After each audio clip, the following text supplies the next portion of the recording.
मैं अलका ठाकुर हूं और आप सभी का अलका मेडिकल क्लासेस में स्वागत है। आज हम डिस्कस करने वाले हैं क्रिप्टोर्किडिज्म के पार्ट 2 को। पार्ट 1 में हमने क्या पढ़ा था? पार्ट 1 में हमने पढ़ा था इसके इंट्रोडक्शन, मतलब इसका परिचय, इसके अलावा इसके कॉजेस और रिस्क फैक्टर, मतलब कौन कौन से ऐसे कारण होते हैं और कौन कौन से ऐसे कंडीशंस होते हैं जिनकी वजह से ये डिसऑर्डर होने के चांसेस और ज़्यादा बढ़ जाते हैं। इसके अलावा हमने इसके टाइप्स को भी पढ़ लिया था, वो हमने पार्ट 1 में कवर किया था।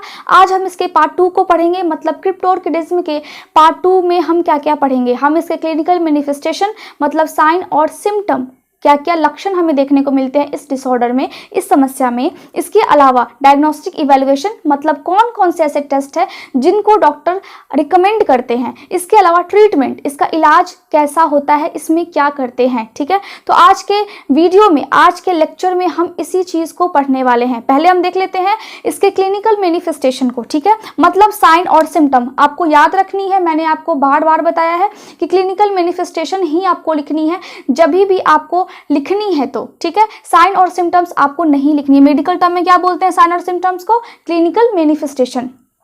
तो पहला क्या है? पहला, not being able to feel one और both of the testicle in this scrotum. मतलब क्या होती है? मतलब अगर ये स्क्रॉटम है, ठीक है, पाउच लाइक स्ट्रक्चर स्क्रॉटम, ये हो गई आपकी टेस्टिस।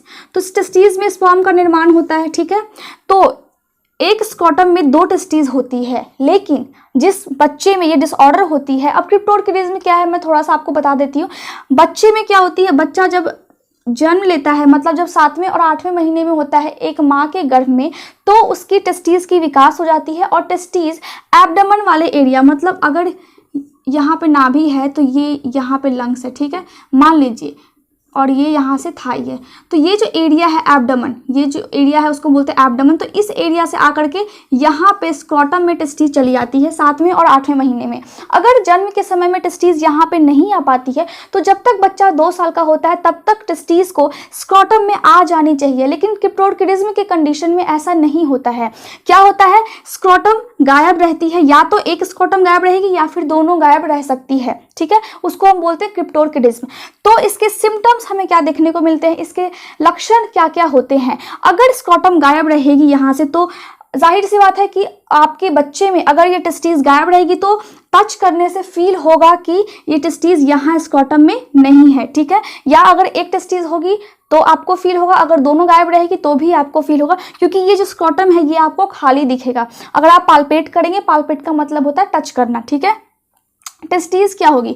टेस्टिस अपीयर होगी या फिर मिसिंग होगी या फिर लूप साइडेड होगी। ठीक है, टेस्टिस क्या होगी? मिसिंग, मतलब अगर ये पूरी टेस्टिस ही मिसिंग है, या फिर एक टेस्टिस बड़ा है और एक टेस्टिस छोटा है। लूप साइडेड का मतलब होता है एक टेस्टिस है बड़ा और एक टेस्टिस छोटा होगा। ठीक है, इसके अलावा क्या? इसके अलावा जब डॉक्टर्स फील नहीं कर पाते हैं टेस्टिकल को स्क्रॉटम में, ठीक है, कैसे वो चेक करते हैं? पाल्पेट करके। पाल्पेट करने का मतलब होता है आप अपने फिंगर्स से टच करते हैं इस स्क्रॉटम को, और फिर डॉक्टर्स क्या करते हैं? पाल्पेट करते हैं। और जब उन्हें टेस्टिस पाल्पेट करने के बाद फील नहीं होती है तो हम क्या बोलते हैं? तो हम बोलते हैं नॉन पाल्पेबल टेस्टिकल। नॉन मतलब नहीं, पाल्पेबल मतलब पाल्पेट करने पे वो पाल्पेट नहीं होता है, टच नहीं होता है, उसको हम क्या बोलेंगे? नॉन पाल्पेबल टेस्टिकल, क्योंकि यहाँ पे टेस्टिकल तो है ही नहीं। ठीक है, इसीलिए हम बोलते हैं नॉन पाल्पेबल टेस्टिकल। इसके अलावा इनफर्टिलिटी की समस्या आ जाती है।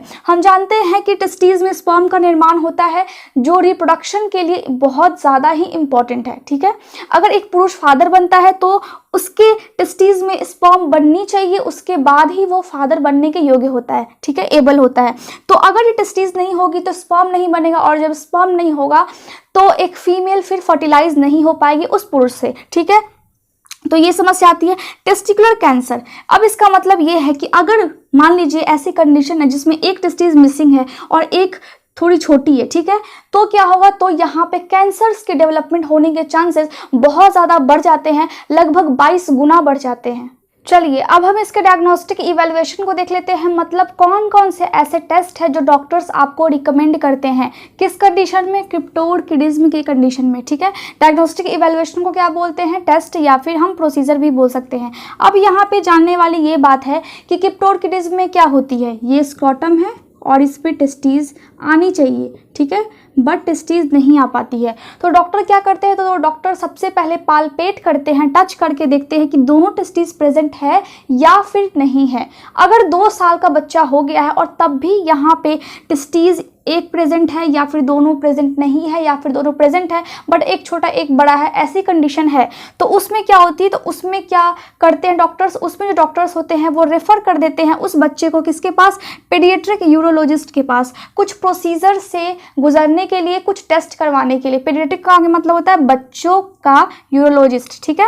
अब पहला कौन सी प्रोसीजर होती है या फिर टेस्ट कौन सी होती है, अल्ट्रासाउंड। अल्ट्रासाउंड करते हैं। अल्ट्रासाउंड हम क्यों करते हैं, ताकि हम पता लगा सके कि टेस्टीज जो है वो अगर यहाँ पे नहीं है तो ग्रोइन में तो नहीं है। अब ग्रोइन किसको बोलते हैं, ये हो गई आपकी नाभि, ये आपकी थाई है, ठीक है, मैं रफली बना देती हूँ। तो जहाँ पे एब्डोमेन और थाई यहाँ पे मिलती है इसको हम बोलते हैं ग्रोइन एरिया या फिर इंग्विनल एरिया। क्या बोलते हैं, स्पेलिंग पे ध्यान देना है आप लोगों को, क्या बोलते हैं, ग्रोइन, GROIN, ग्रोइन या फिर इंग्विनल, INGUINAL, ठीक है, ग्रोइन या फिर इंग्विनल एरिया इसको बोलते हैं, ठीक है। तो अगर स्क्रोटम में, यहाँ पे स्क्रोटम होती है, अगर स्क्रोटम में टेस्टिस नहीं है तो हो सकती है कि यहाँ पे हो, ठीक है, हो सकती है कि एब्डोमेन में हो। तो जो नॉन पाल्पेबल मतलब जो टच करने से पता नहीं लग रहा है, उस वाले टेस्टिस का पता लगाने के लिए क्या करते हैं, अल्ट्रासाउंड करते हैं। इसके अलावा मैग्नेटिक रेजोनेंस इमेजिंग, जिसका शॉर्ट फॉर्म है MRI, करते हैं कॉन्ट्रास्ट एजेंट के साथ। अब आपको ये नाम तो याद रखनी होगी, कॉन्ट्रास्ट एजेंट, ठीक है। ये एक ऐसी एजेंट है, मतलब एक तरह से आप मेडिसिन समझ लीजिए, जिसको ब्लड में क्या करते हैं, हम मिक्स कर देते हैं। अब ब्लड में मिक्स कैसे करते हैं, इंजेक्शन के थ्रू। हम इंजेक्शन लगा देते हैं उस बच्चे को जिसमें ये प्रॉब्लम है, क्रिप्टोर्किडिज्म की प्रॉब्लम है, ठीक है। अब इंजेक्शन लगाने से क्या होगा, इंजेक्शन लगाने से उसके यहाँ की जो सॉफ्ट टिश्यूज है वो आपको स्क्रीन पे दिखेगी, आपके स्क्रीन पे दिखेगी, जिससे आपको पता लगेगा कि वो नॉर्मल है या फिर नहीं है। या फिर अगर डॉक्टर्स चेक कर रहे हैं तो वो टेस्टीज अगर स्क्रोटम में नहीं है तो चेक करते हैं कि कहीं वो ऊपर वाले पार्ट में तो नहीं है, मतलब एब्डोमेन में तो नहीं है, या फिर उसकी ग्रोथ कम तो नहीं हुई है। तो इन सभी का क्या करते हैं, इन सभी को हम चेक करते हैं। लेप्रोस्कोपी में एक जो इंस्ट्रूमेंट होती है जिसमें वीडियो बनती रहती है, उसमें क्या करते हैं, उसमें हम पिक्चर्स देखते हैं, मतलब जैसे जैसे प्रोसीजर होता है, जैसे जैसे इंसर्ट किया जाता है। अब इसमें कट कहाँ पे लगाते हैं, इसमें छोटा सा एक कट लगा देते हैं एब्डोमेन में, उसके बाद उसको क्या करते हैं, हम वॉच करते हैं, हम एक वीडियो की तरह वो चलते रहता है और वहाँ पे स्क्रीन पे आपको दिखते रहता है कि आपकी जो अंदर की टेस्टीज है जो कि अभी नॉन पाल्पेबल है, नहीं दिख रही है, वो कहाँ है, कहीं वो यहाँ पे तो नहीं है, ग्रोइन एरिया में तो नहीं है, कहीं वो एब्डोमेन वाले एरिया में तो नहीं है, ठीक है। उसके बाद ओपन सर्जरी। ओपन सर्जरी में क्या करते हैं, एब्डोमेन में लार्ज इंसिजन करते हैं, मतलब लार्ज कट लगाते हैं एब्डोमेन में ही, ऊपर से ही कट लगा करके हम चेक करते हैं और देखते हैं कि टेस्टीज की जो लोकेशन है वो कहाँ पे है। इसके अलावा हम ट्रीटमेंट को देखें तो ट्रीटमेंट 2 टाइप की हो सकती है। पहला क्या है, मेडिकल ट्रीटमेंट, और दूसरा सर्जिकल। अब मेडिकल ट्रीटमेंट में हम क्या करते हैं, क्योंकि टेस्टीज यहाँ पे नहीं है और टेस्टीज के में स्पर्म का निर्माण होने के लिए या टेस्टीज के ग्रोथ के लिए क्या इंपॉर्टेंट है, मेल में कौन सी हार्मोन होती है, टेस्टोस्टेरॉन। कौन सी होती है, टेस्टोस्टेरॉन हार्मोन होती है, ठीक है। जब ये हार्मोन उसके बॉडी में होती है तो अगर ऐसी कंडीशन है, क्रिप्टोर्किडिज्म की कंडीशन है, तो इस हार्मोन के लेवल को हाई कर देते हैं। इसके लिए हम क्या करते हैं, इसके लिए हम इंजेक्शन लगा देते हैं उस बच्चे को, ह्यूमन कोरियोनिक गोनाडोट्रोपिक, ठीक है, HCG। क्या है ये, HCG। तो इसका इंजेक्शन लगा देते हैं जिससे कि इस हार्मोन का लेवल ज़्यादा हो जाए और फिर टेस्टीज में स्पर्म का निर्माण भी हो और उसका ग्रोथ भी हो। और ये कब होती है, यानी कि ये कब काम करती है, जब टेस्टीज ऊपर में यानी कि ग्रोइन एरिया में रहती है और वो नीचे की तरफ नहीं आ पाती है तब। लेकिन अगर वो कहीं पे ग्रोथ नहीं हुई है उसकी, या फिर वो कहीं पे फेल कर गया है, नीचे की तरफ नहीं आ पाया है, तो वो काम नहीं करेगी, तो ये मेथड काम नहीं करेगा, ठीक है।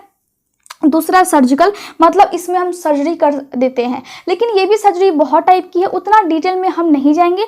सिर्फ आप इतना समझ लीजिए कि ट्रीटमेंट में मेडिकल और सर्जिकल ट्रीटमेंट दिया जाता है पेशेंट को। मुझे उम्मीद है आप लोगों को ये सारे लेक्चर्स समझ में आ रहे होंगे। Thank you so much for watching my video. अगर आपको अच्छा लगा हो तो आप इसे लाइक, शेयर और सब्सक्राइब ज़रूर करें। इसके अलावा आप मेरे टेलीग्राम चैनल को भी ज्वाइन कर सकते हैं। आपको कोई भी डाउट हो तो आप कॉमेंट्स करके पूछ सकते हैं। Thank you so much.